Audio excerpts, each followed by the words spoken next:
আসসালামু আলাইকুম। RS Bangla news 24 আপনাদের স্বাগতম। সঙ্গে আছি আমি মোহাম্মদ রেজাউল হাওলাদার। প্রথমে আসি রাজনৈতিক সংবাদ। একই ঘোষণা দিলেন ডক্টর ইউনূস। গ্রেপ্তারের আতঙ্কে রাষ্ট্রপতি চুপ ও সেনাপ্রধান ওয়াকার মুখে কুলু। বিস্তারিত।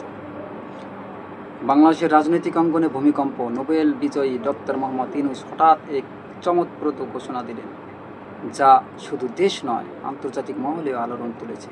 আর ঠিক সেই সময় রাষ্ট্রপতি শাহাবুদ্দিন চুপ, কোনো বিবৃতি নেই। সেনাপ্রধান ওয়াকারুজ্জামানও নিশ্চুপ।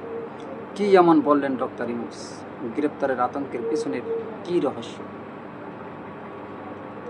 অর্থাৎ একটু সামান্য বিশ্লেষণ করে আবার পরবর্তীতে আবার আসবে।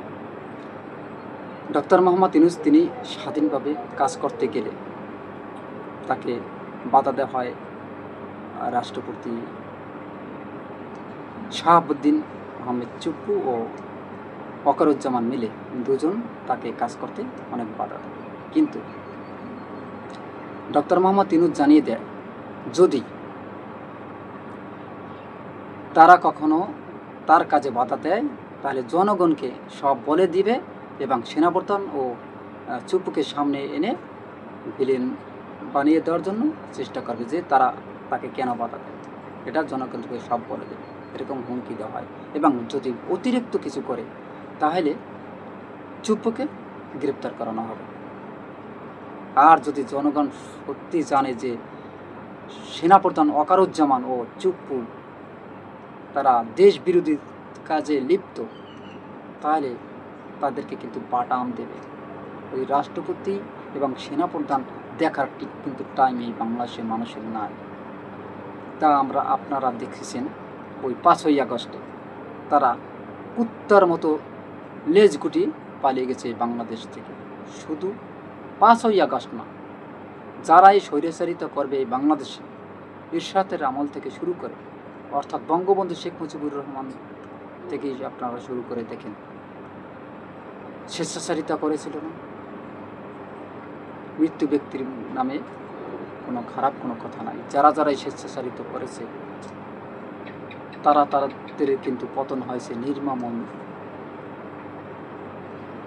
নির্যাতনভাবে, অর্থাৎ অমানসিকভাবে তাদের পতন হয়েছে।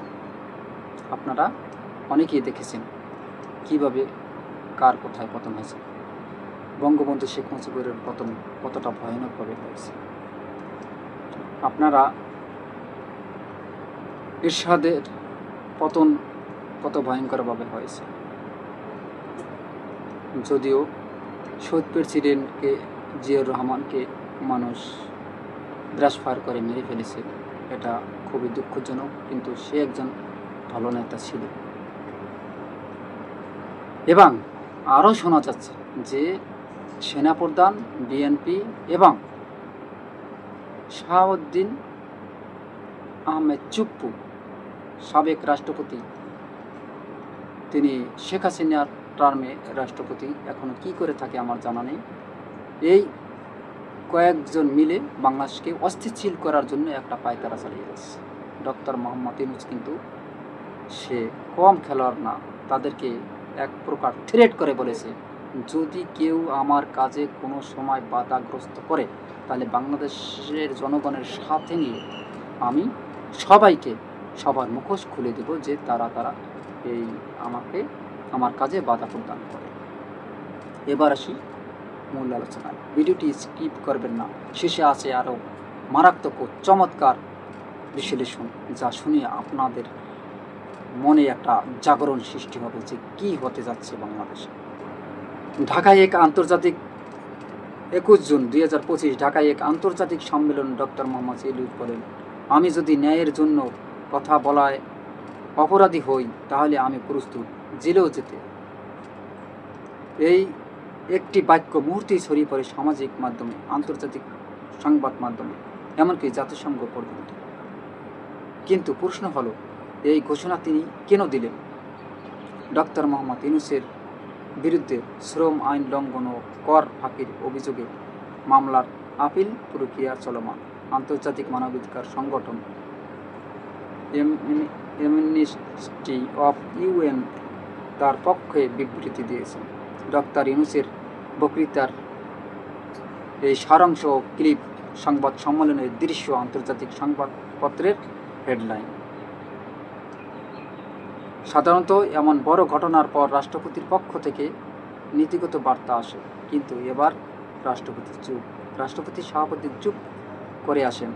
এটা কি সরকারের অভ্যন্তরীণ সংকেত নাকি সরাসরি হস্তক্ষেপের পর? তথ্য বিশ্লেষণ। রাষ্ট্রপতি সভাপতি নিজেও সাবেক বিচারপতি, নৈতিক দ্বন্দ্বে পড়েছেন বলে সূত্রের দাবি। রাজনৈতিক বিশ্লেষকেরা বলেছেন, রাষ্ট্রপতি নীরবতা রাজনীতির সবচেয়ে জোরালো বার্তা। রাষ্ট্রপতি পুরনো বক্তব্য প্রেস ব্রিফিং না করার জন্য রাষ্ট্রীয় অনুষ্ঠানের নীরব উপস্থিতি। আজকের গুরুত্বপূর্ণ ব্যক্তি সেনাপ্রধান জেনারেল ওয়াকারুজ্জামান সামরিক বাহিনীর সাধারণত রাজনৈতিক বিষয়ে প্রকাশ্যে কিছু বলে না, কিন্তু দেশের বর্তমান বাস্তবতায় সেনাবাহিনীর অবস্থান গুরুত্বপূর্ণ হয়ে উঠেছে। তথ্য। সেনাবাহিনীর সাম্প্রতিক এক বিবৃতি বলেছে, দেশের সংবিধান ও গণতন্ত্র রক্ষায় আমরা প্রতিশ্রুতিবদ্ধ। এর অর্থ কি? ইউনিউস ইস্যুতে সেনাবাহিনী সতর্ক পর্যবেক্ষণ করেছে। বিশ্লেষণ। বাংলাদেশের ইতিহাসে সেনাবাহিনীর নীরব থাকা কখনো কখনো বেশি ভয়ঙ্কর সংকেত দিয়েছে। জনগণ খুঁজেছে সেনাপ্রধান কেন চুপ। সেনাবাহিনীর সাম্প্রতিক কুচকাওয়াজ, সংবাদ ব্রিফিং, নো কমেন্টস পরিস্থিতি। এই ঘটনার পেছনে আছে অনেক কিছু। আমেরিকা, ইউরোপ, জাতিসংঘ একযোগে বাংলাদেশ সরকারকে সতর্ক করে দিয়েছে। সূত্র বলেছে, সম্প্রতি এক ইউরোপীয় রাষ্ট্রদূত গোপন সাক্ষাৎ করেছেন একজন শীর্ষ সরকারি কর্মকর্তার সঙ্গে। বিষয়, ডক্টর ইউনূসকে যেন কোনোভাবে হ্যারাস না করা হয়। তথ্য। হিউম্যান রাইটস ওয়াচ এই মামলার প্রতিহিংসার অংশ। ইউনেস রিপোর্টার। এটি এক ধরনের সফট পারসন।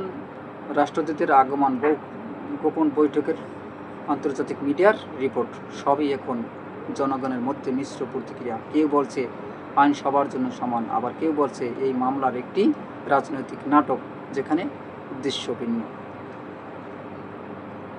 একদল ছাত্র বলছে, আমরা এমন দেশ চাই না যেখানে নোবেল জয়ীদের অপমান করা হয়। বিএনপি সরকার ভিন্ন মত দমন করেছে। আওয়ামী লীগ আইনের ঊর্ধ্বে কেউ নয়। ডক্টর ইউনূসের এই ঘোষণা শুধু একজন ব্যক্তির প্রতিবাদ নয়, এটি একটি প্রতীক। রাষ্ট্রপতি, সেনাবাহিনী, আন্তর্জাতিক মহল সবাই যখন চুপ, তখন একজন মানুষ জেলে যাওয়ার জন্য প্রস্তুত। শুধু ন্যায়ের পক্ষে দাঁড়াতে এই লড়াই কিভাবে শেষ হবে তা সময়ই বলবে, কিন্তু প্রশ্ন রয়ে যায়, আপনি কি ন্যায়ের পক্ষে না নীরবতার পক্ষে? তবে আপনারা জানেন যে সেনাপ্রধান, রাষ্ট্রপতি শাহাবুদ্দিন আহমেদ চুপ্পু ও বিএনপি মিলে ডক্টর মোহাম্মদ ইউনূসের উপর একটা চাপ প্রয়োগ করার চেষ্টা করে।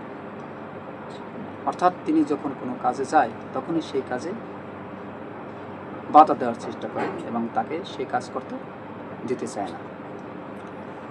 এমত অবস্থায় ডক্টর মোহাম্মদ হুমকি স্বরূপ যে বলে, যদি আমার কাজে কেউ কোনো বাধা প্রদান করে তাহলে আমি জনগণের সামনে সব উন্মোচন করে দেব এবং জনগণকে সাথে রেখে তা প্রতিহত করব।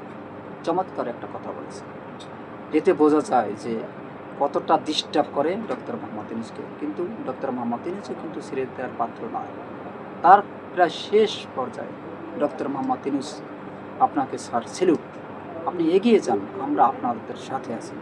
ওরকমের দু চারটা সেনাপ্রধান কিংবা ওই যে যারা আপনাকে ডিস্টার্ব করবে তাদের মাথার উপর পা রেখে আমরা চলে যেতে পারবো, ওটা কোনো ব্যাপারই না। আপনারা দেখেছেন বাংলাদেশের মানুষ কতটা সাহসী 5ই আগস্ট শেখ হাসিনাকে এই দেশ থেকে তাড়িয়ে দিয়েছে এবং স্বৈরাচারী এরশাদকেও পতন করিয়েছে। অতএব এর চেয়ে বড় উদাহরণ আর কিছু হতে পারে না। এবং আরও উদাহরণ আছে, এ দেশ থেকে পাকিস্তানি হানাদার বাহিনীর কেউ তাড়িয়ে দিয়েছে। অতএব এ দেশ বীরের দেশ, এ দেশ থামার নয়, প্রতিবাদ ও এ দেশ অন্যায়ের বিরুদ্ধে প্রতিবাদ করতে জানে। দামাল ছেলেরা, বাংলাদেশের সাধারণ মানুষ সবাই একত্রিত হয়ে প্রতিবাদ করে অন্যায়ের বিরুদ্ধে। অতএব ডক্টর মোহাম্মদ ইউনূসের পক্ষে আমরা সবাই আছি। আপনি এগিয়ে যান, আপনার মতো আপনি রাষ্ট্র পরিচালনা করুন, অর্থাৎ দেশটা যাতে ভবিষ্যতে ভালো একটা পর্যায়ে পৌঁছে যেতে পারে, পরবর্তীতে যারা নির্বাচিত হবে তাদেররা যেন এই দেশটাকে একটা সুসংগঠিত করে দেশটা পরিচালনা করতে পারে এবং দেশের টাকা পাচার করতে না পারে এমন ব্যবস্থা করে যাবেন যেন দেশটা আস্তে আস্তে সোনার দেশে পরিণত হয়।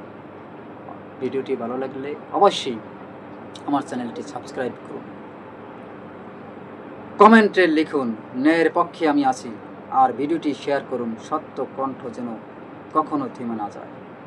ডক্টর ইউনূসের ঘোষণা অত্যন্ত ভালো লেগেছে, তাই সবার প্রতি এবং বাংলাদেশের মঙ্গল কামনা করে আমার ভিডিওটি এখানেই শেষ করছি।